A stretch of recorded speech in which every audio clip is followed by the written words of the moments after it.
प्रधानमंत्री मोदी के दिल्ली देहरादून 213 કિલોમીટર લાંબા 6 લેન ઇકોનોમિક કોરિડોરનું ઉદ્ઘાટન કર્યું છે। હવે દિલ્હીથી દેહરાદૂન 6 કલાકને બદલે માત્ર 2.5 કલાકમાં પહોંચી શકાશે।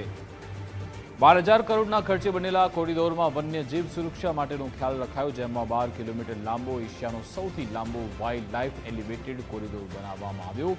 पीएम मोदी सहारनपुर नजीक वाइल्ड लाइफ कोरिडोर की समीक्षा करी। आ कोरिडोर दिल्ली, यूपी, उत्तराखंड राज्य में पसार थाय छे। मैं निकला तो समय पर था,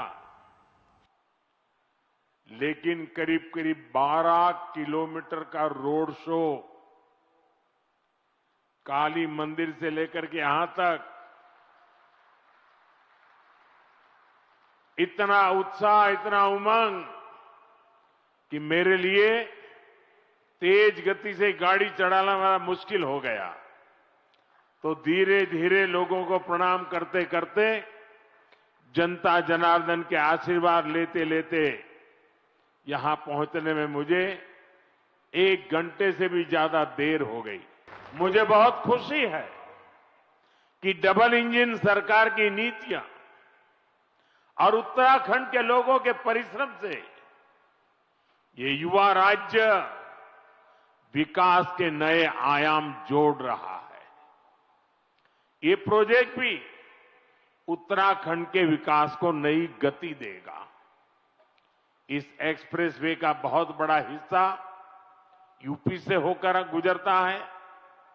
इससे गाजियाबाद, बागपत, बड़ौद, शामली और सहारनपुर जैसे अनेक शहरों को भी बहुत फायदा होगा। टूरिज्म के लिहाज से यह प्रोजेक्ट बहुत अहम है। मैं पूरे देश को इस प्रोजेक्ट की बहुत बहुत बधाई देता हूं। आर्टिकल 370 हटने के बाद आज पूरे देश में भारत का संविधान लागू है। जिन दर्जनों जिलों में माओवाद, नक्सलवाद खत्म हुआ है, वहां भी अब संविधान की भावना के अनुरूप काम हो रहा है। देश में समान नागरिक संहिता लागू हो, यह हमारे संविधान की अपेक्षा है। उत्तराखंड ने संविधान की इस भावना को आगे बढ़कर और उस भावना को आगे बढ़ाकर पूरे देश को राह दिखाई है। राष्ट्र की भाग्य रेखाएं ये हमारी सड़कें होती हैं, हमारे हाईवे होते हैं, हमारे एक्सप्रेस वे होते हैं, एयरवे, रेलवे, वाटरवे, ये हमारे राष्ट्र की भाग्य रेखाएं होती है। और बीते 1 दशक से हमारा देश विकसित भारत बनाने के लिए विकास की ऐसी ही भाग्य रेखाओं के निर्माण में जुटा हुआ है। ये विकास की भाग्य रेखाएं सिर्फ आज की सुविधाएं नहीं है, ये आने वाली पीढ़ियों की समृद्धि की गारंटी है। और ये मोदी की भी गारंटी है। साथियों, मैं आज देश भर के सभी पर्यटकों और तीर्थयात्रियों से भी एक आग्रह करना चाहता हूं। हमारे पहाड़, ये वन क्षेत्र, ये देवभूमि की धरोहर, ये बहुत ही पवित्र स्थान है। ऐसे स्थानों को साफ सुथरा रखना ये हम सभी का कर्तव्य है, यहां रहने वालों का भी और यात्री के रूप में आने वालों का भी। इन इलाकों में प्लास्टिक की बोतलें, कूड़े कचरे का ढेर, ये देवभूमि की पवित्रता को ठेस पहुंचाता है। इसलिए बहुत आवश्यक है कि हम देवभूमि के इन स्थलों को, हमारे इन तीर्थ स्थलों को स्वच्छ रखें, सुंदर रखें। साथियों, अगले वर्ष हरिद्वार में कुंभ का भी आयोजन होना है।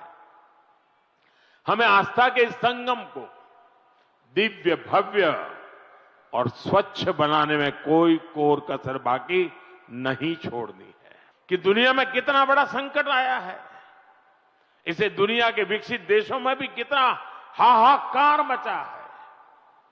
ऐसी मुश्किल हालत में भी सरकार का निरंतर प्रयास है कि हमारी बहनों को कम से कम परेशानी हो। साथियों, बहनों बेटियों की भागीदारी का एक और महत्वपूर्ण पड़ाव अब देश के सामने है।